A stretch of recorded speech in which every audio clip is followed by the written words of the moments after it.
Hey, School of Rockers, this is Jeff Nations with School of Rock Kirkwood in St. Louis.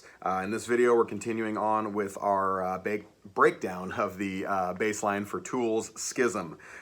In this section, we're going to look at, I call it a post-chorus section, and it's coming out of, I think it's the third chorus of the song.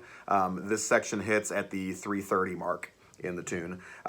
So I call it a post-chorus deal. It's basically taking us out of the chorus and into the bridge breakdown of the song.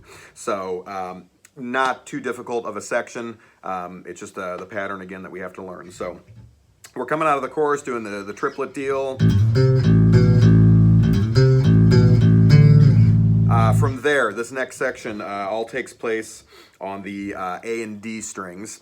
And basically starting in the 7th fret and walking this pattern down, sliding it back up at the end, and just repeating it. So what we're doing here, we have the A ringing out, and then in the 7th fret, we're going to use our A and D strings.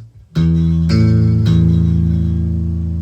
going to slide the index finger down to the 5th, keep our pinky on the 7th, slide that whole shape down to the 3rd and 5th, and then we're going to slide it all the way up to the 10th and pick that 10th fret, and then open A, and then leave that open A ringing, hit it again, and pick the D string in the 7th fret, open A again, and then we're going to repeat that whole pattern.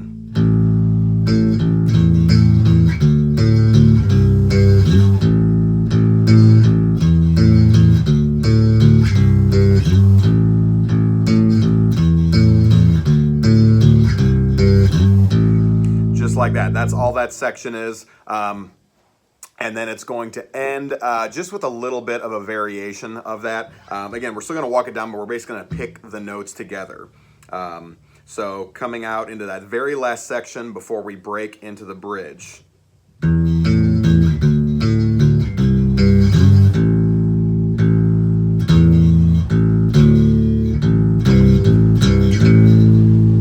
Okay, so we use the same chord shapes. 7th fret, and then we basically just have a ringing open A in between each one of the chords that we fret. All right, so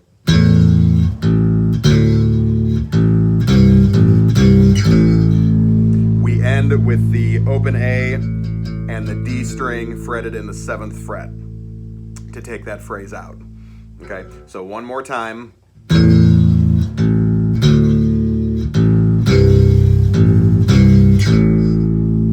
That very last shape, when we get to the 3 and 5, just kind of speeds it up a little bit. And you want to make sure you kind of release off of that, with your pinky, you release off that 5th fret so you don't get that kind of dissonant ringing like you just heard me do. That's a no-no, we don't want to do that. Okay, so up to speed, that's going to sound like coming out of the chorus.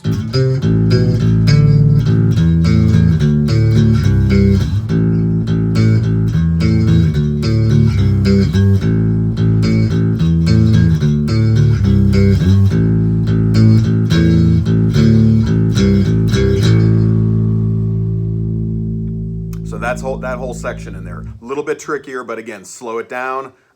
Take it at a tempo that's comfortable for you until you figure out the mechanics and what you're supposed to be doing with it. Then slowly bring it up to record speed and you'll be able to play along with it. Again, as always, let me know if you have any questions.